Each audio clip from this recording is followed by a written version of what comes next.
ಎಲ್ಲರಿಗೂ ನಮಸ್ಕಾರ. ಎಲ್ಲರಿಗೂ ನಂದು ಯೂಟ್ಯೂಬ್ ಚಾನಲ್ಗೆ ಸ್ವಾಗತ. ಒಂದು ಮರದ ಬಳಿ ಒಂದು ಹಾವು ವಾಸವಾಗಿರುತ್ತೆ. ಅದು ಅಲ್ಲಿ ಅಕ್ಕಪಕ್ಕ ವಾಸಿಸುವಂತಹ ಜನರಿಗೆ, ಅಲ್ಲಿ ಓಡಾಡುವಂತಹ ಜನರಿಗೆ ಕಚ್ಚಿ ತುಂಬ ತೊಂದರೆ ಕೊಡ್ತಾ ಇರುತ್ತೆ.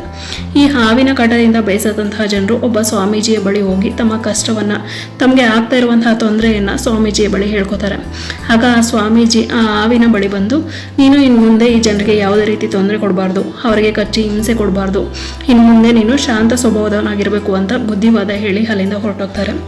ಅದಾದ ನಂತರ ಹಾವು ಯಾರಿಗೂ ಕಚ್ಚದೆ, ತೊಂದರೆ ಕೊಡದೆ ತನ್ನ ಪಾಡಿಗೆ ತಾನು ಇರೋದಕ್ಕೆ ಶುರು ಮಾಡುತ್ತೆ.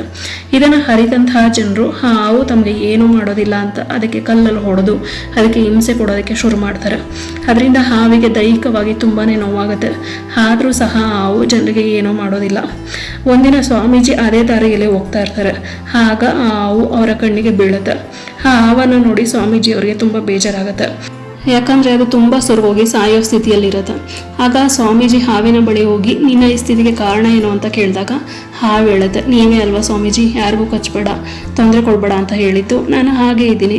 ಆದರೆ ಈ ಜನರು ಅದನ್ನು ಅರ್ಥ ಮಾಡ್ಕೊಳ್ದೆ ನನ್ನನ್ನು ಈ ಸ್ಥಿತಿಗೆ ತಂದಿದ್ದಾರೆ ಅಂತ ತನ್ನ ನೋವನ್ನು ಆ ಸ್ವಾಮೀಜಿ ಬಳಿ ಹೇಳ್ಕೊಳುತ್ತೆ. ಆಗ ಸ್ವಾಮೀಜಿ ಹೇಳ್ತಾರೆ, ನಾನು ನಿನಗೆ ಕಚ್ಚಬೇಡ ಅಂತ ಅಷ್ಟೇ ಹೇಳಿದ್ದು, ಬೂಸ್ಕೊಡ್ಬೇಡ, ನಿನ್ನನ್ನು ನೀನು ರಕ್ಷಣೆ ಮಾಡ್ಕೋಬೇಡ ಅಂತ ನಾನು ಹೇಳಿಲ್ಲ ಅಂತ ಹೇಳಿ ಅಲ್ಲಿಂದ ಹೊರಟೋಗ್ತಾರೆ.